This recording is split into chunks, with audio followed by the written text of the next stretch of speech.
ना किसी की चिंता ना किसी का भय, बोल श्री गिरिराज धरण की जय। और आज हम फिर से चल दिए हैं परिक्रमा देने।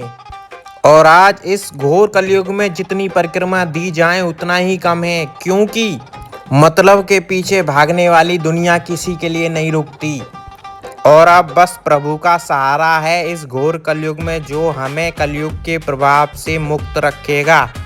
घोर आंधी तूफान में अगर एक दिया भी जल रहा है तो इसका मतलब यह है कि वायु निर्बल है। इसी प्रकार से इस पापी दुनिया में अगर हम और तुम कुछ लोग अगर प्रभु को अर्पित करते हैं अपना समय, तो इसका मतलब ये है कि घोर कलयुग का बल अभी भी निर्बल है। गिरिराज जी की तलैटी में जो अंदर की परिक्रमा है इसको कच्ची परिक्रमा कहते हैं, और इसका देना ही अपने आप में बहुत ही ज़्यादा सुखद और आनंदमय है। और कहमे है कि परिक्रमा में आनंद ना आयो तो कछु ना आयो। और अब हम चल दिए हैं परिक्रमा की तरफ। और परिक्रमा अकेले देवे को कछु मजा ना है, परिवार के संग देवे को एक अलग ही मजा है। और आप देख पा रहे हो कितना ही सुंदर और दुर्लभ दृश्य है गिरिराज बाबा का इस गिरिराज तलैटी में, और कच्ची परिक्रमा से दिख रहे हैं। श्री गिरिराज धरण की जय। जय जय श्री राधे। अपने जीवन में एक बार परिक्रमा अवश्य लगाएं, और अगर आपके पास प्रभु के लिए थोड़ा सा समय है तो हर महीने या साल में एक बार परिक्रमा जरूर लगाएं। इससे आपके भीतर के जो भी नकारात्मक विचार आपके अंदर आते होंगे तो वो सब गिरिराज बाबा की कृपा से दूर हो जाएंगे, और आप यहाँ से जब भी जाओगे तो ऊर्जावान होके जाओगे।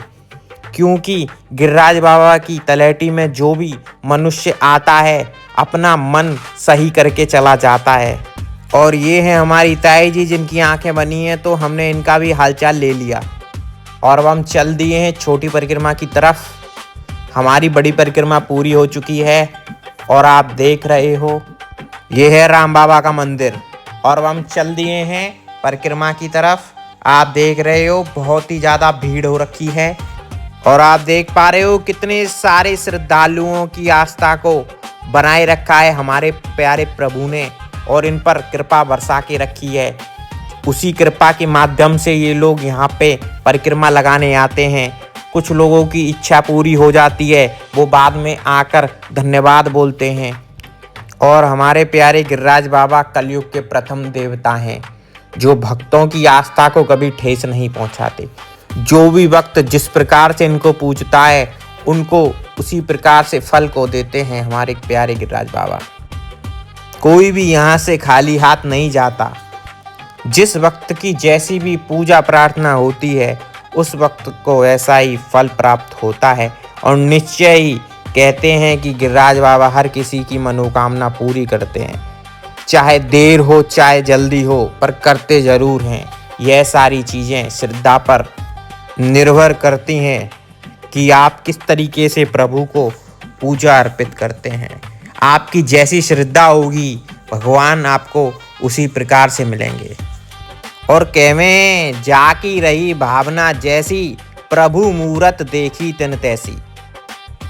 ये आप देख रहे हो राधा कुंड और श्याम कुंड का संगम। यहाँ से आप सीधे हाथ की तरफ देखोगे तो श्याम कुंड, और उल्टे हाथ की तरफ देखोगे तो श्री राधा कुंड। और आप देख रहे हो राधा कुंड का दुर्लभ दृश्य है, बहुत ही प्यारा और सुंदर छवि। आप देख पा रहे हो श्री राधा रानी सरकार को। राधा रानी के आचमन से आपके सारे पाप नष्ट हो जाते हैं। एक बार राधा रानी में स्नान अवश्य करें, और आप देखेंगे कि आपके अंदर कितनी पॉजिटिव ऊर्जा उत्पन्न हो रही है। आपका मन कितनी जल्दी यहाँ पे आके शांत हो जाता है, और आप यहाँ से ऊर्जावान होके जाते हो। और आप देख रहे हो मेरे पीछे श्री राधा रानी। बोल श्री राधा रानी की जय। और अब हम चल दिए हैं परिक्रमा की तरफ। एक बार पुनः दर्शन कर लेते हैं राधा कुंड के। जब लोग यहाँ आते हैं तो पूछते हैं कि गिरिराज बाबा को सबसे प्रिय क्या है, तो कुछ लोग कहेंगे दूध, कुछ लोग कहेंगे दही, कुछ लोग कहेंगे माखन, चूरमा, पंचामृत, तुलसी पत्र, पर सबसे प्रिय है सच्ची भक्ति और नर्म हृदय। आपका हृदय जितना ही पवित्र होगा, यहाँ पे आके जितने ही आपके अच्छे कर्म होंगे, उसी प्रकार से आपकी भक्ति होगी। चैतन्य महाप्रभु, श्री रूप गोस्वामी, सनातन गोस्वामी गिरिराज जी को भक्ति का सबसे सर्वोच्च केंद्र बताते थे। वैष्णव ग्रंथों में कहा गया है, जहाँ गिरिराज है वहाँ स्वयं राधा कृष्ण विहार करते हैं। ब्रज में ब्रजवासी आज भी मानते हैं कि मंदिर में भगवान होते हैं, लेकिन ब्रज में गिरिराज बाबा चलते फिरते देवता हैं। उनकी कोई मूर्ति नहीं है, स्वयं पर्वत शिला की पूजा होती है, क्योंकि प्रकृति भी ईश्वर का शरीर है। पर्वत, वृक्ष, गाय सब पूज्य हैं। आज की भाषा में देखा जाए तो गिरिराज लीला को विश्व का पहला इको स्पिरिचुअल मूवमेंट कहा गया है। और गोवर्धन शब्द का अर्थ देखा जाए तो गौ का मतलब होता है गाय और वर्धन का मतलब होता है रक्षा और वृद्धि। और श्री कृष्ण भगवान ने गोवर्धन को उठाकर बताया कि जो गाय की रक्षा करता है वही धर्म की रक्षा करता है। इसलिए गिरिराज बाबा को गौ धर्म का मूल स्तंभ माना जाता है। हमारे यहाँ गिरिराज जी में हर साल अन्नकूट का प्रसाद लगाया जाता है। सैकड़ों प्रकार के व्यंजन बनते हैं और यह दिखाता है कि ईश्वर भूखा नहीं है, भक्त के प्रेम का स्वाद लेता है।